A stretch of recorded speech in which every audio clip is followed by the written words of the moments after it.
Hi guys. I tell you, I'm having troubles with this today because this is just too much information here, and if it's going to take too long, I'm going to lose you, I know, but I don't know how else to do it other than just start doing it. I've done this a couple times and trashed the video because it's just going on and on and on, and I talk slow, I know, but I'm trying to speed up. Okay, here it is, guys. Two guns. We're going to compare them. Glocks. This happens to be a model 23 or 19. 19 being the 9mm, 23 here, 40 Smith & Wesson. M&P. There you go. M&P 40, M&P 9. The M&P 9 being the 9mm, M&P 40 being the 40 Smith & Wesson. Both these guns, respectively to themselves, the Glock 19-23, same identical dimensions. Same operation. Basically the same gun, just in a different caliber. Same thing here. M&P, model 40, model 9mm, same dimensions, same gun, just different caliber. Take your choice, whichever you want. Of course, when you do that, you're going to have less capacity in the 40 Smith & Wesson. That's something we all know, right? I hope. Yeah. Because, why?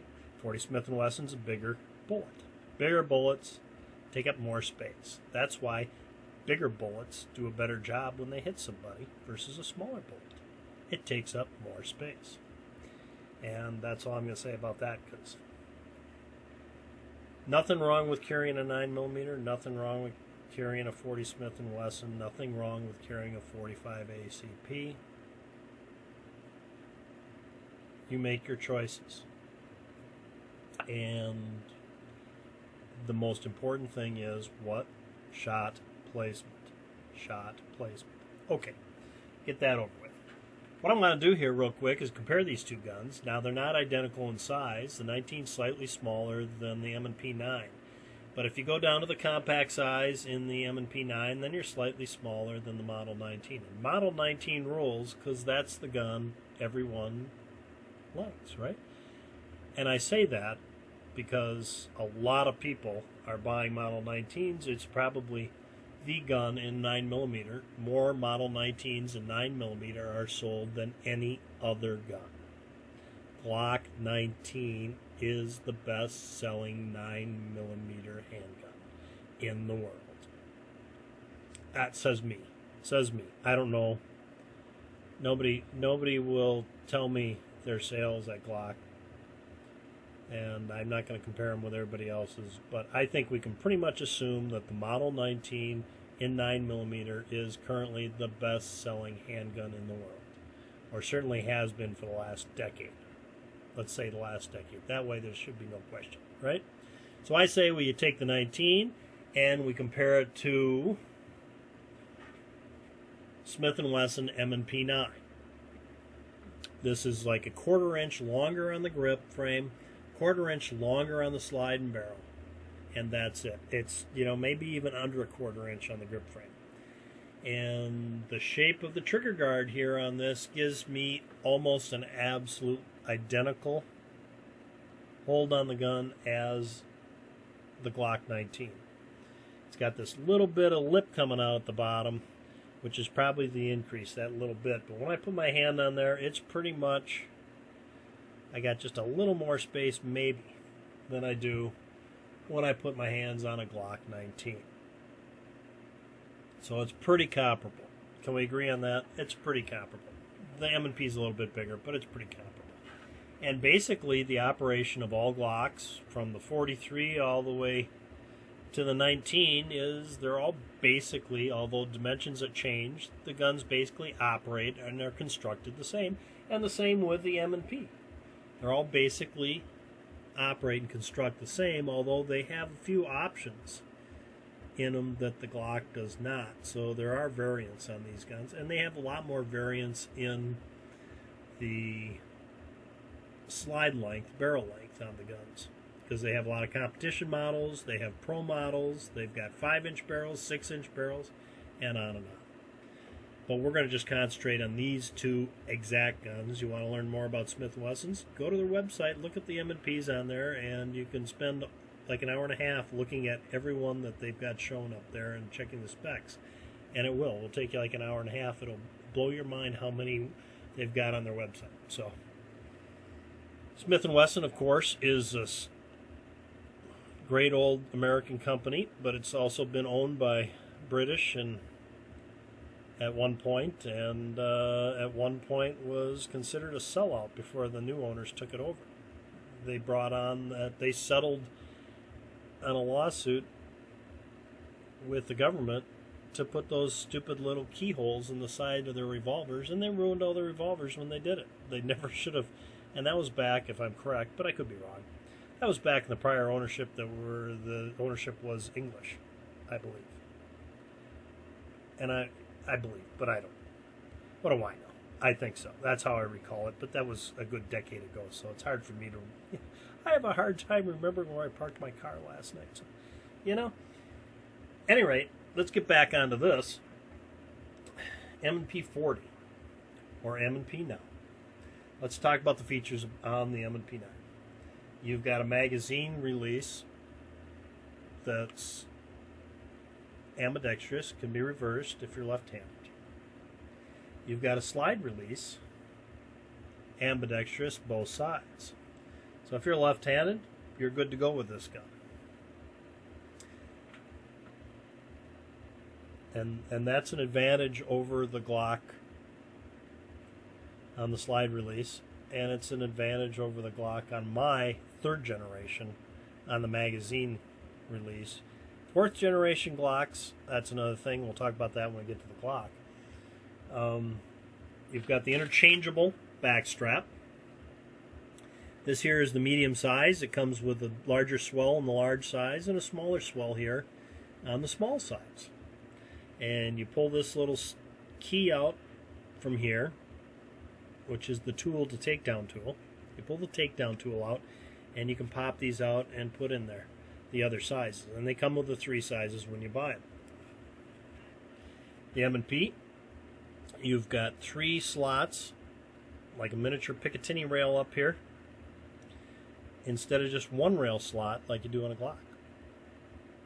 Advantage to M&P. I mentioned the slide, or the sight on the front of the slide. On the M&P, it's driftable from side to side where a Glock is not. Rear side's driftable also, but that's driftable in a Glock. Trigger pull is, out of the box, I would say slightly lighter than a Glock, but pretty much the same. They're pretty much the same. Shoots nice, fits in your hand nice. It's got a long tang here, and it really gives you a good low borax, because your hand can really get up there on the gun. Very nice. Shoots excellent. Now to the downside that I don't like about this gun. On the takedown, in order to keep you from having to pull the trigger, because they don't want any accidental discharges, to keep you from having to pull the trigger, they have put this wire inside, this yellow wire, and you got to push that little yellow wire down to release the slide. See if I can use this Glock tool to run the wire down. It's really not the tool as much as the lighting. I can't see the little thing. Well, we'll just use this light real quick.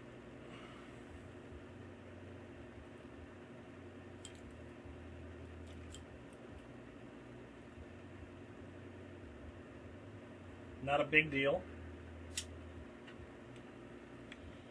And you take this lever, run it down, release the slide, and there you go. And now you can see the little yellow wire. You push it down to take the slide off, you reverse the process, you push it back up, and then put the slide release back up, and you're good to go. You just reverse the process. That's a downside to me compared to the Glock. Not a big one, but I like things simple. The slide here these serrations on the side are a little bit better than the Glock. I feel I get a better hold on this slide with these serpentine serrations than I do on the Glock straight lines. Other advantage to the M&P. On the Glock and the M&P, you've got metal components for the slide to ride on. These metal rails. If one of these rails breaks in this gun, you can take this component out and replace it with a new one. In a Glock, not all of them are replaceable because they are built into the frame. If one of them breaks, it's built into the frame. You can't take it out and replace it. You got to replace the whole frame. It's going back to Glock, and they're going to rebuild your gun, put a new frame on it, is what's going to happen, or you're going to give up on the thing. So the advantage to the Smith & Wesson there.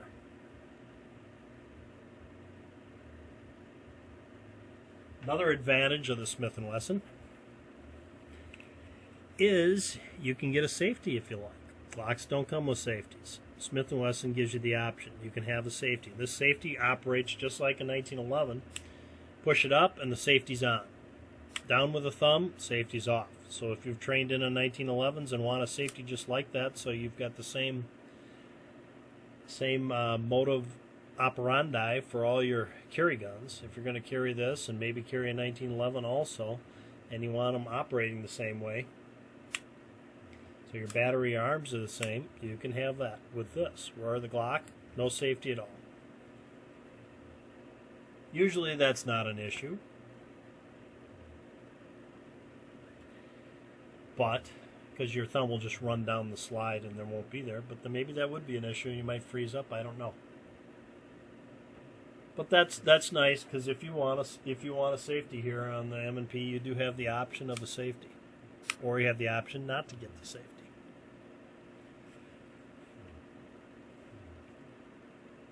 And I think I've covered the M&P there. As far as their function and shooting, they function. I've never had a problem with either one of those guns. They function fine, and they are very accurate.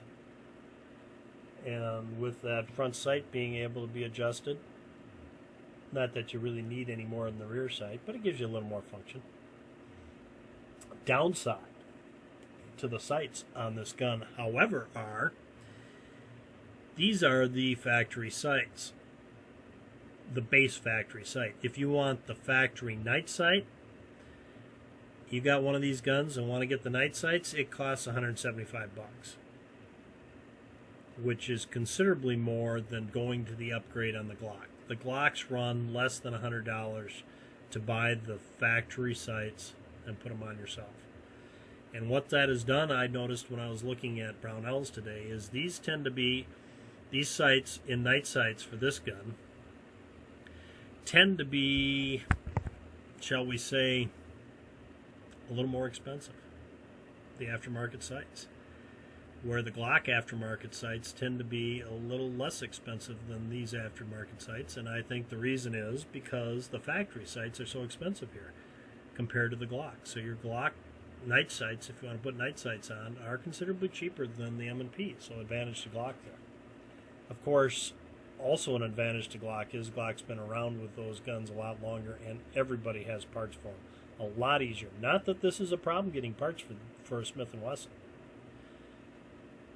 But Glock's a lot easier to get parts from. There's a lot of people selling those parts out there, and a lot of the parts are in stock, ready to go. Slight advantage there on the Glock. Let's go to the Glock. Okay. Disadvantage or advantage. Disadvantage, you have to pull the trigger to unload this gun. Or break the gun down. Excuse me. Yeah, you can unload it real fast, so you pull the trigger. I'm sorry about that. That was a joke. So, pull the slide back, pull the locking or slide lever release, I guess they call it. I think they call the slide lock. And off she comes. Pretty much the same kind of construction as the M&P. Not a lot different here. Although that serpentine part on the M&P, I do like that a little better than this. It bites in a little bit better. Your sights, driftable on the back, The front is a pin sight through a hole, so you have no options on that. So a little bit to the M&P there. One thing the Glock does have the M&P doesn't have is fewer parts. And along with the availability being better, I think you got a little bit of an advantage to the Glock there. Now you can see here that these rails are part of the built into the plastic, so if they break off, you aren't replacing them, you're replacing the whole frame of the gun.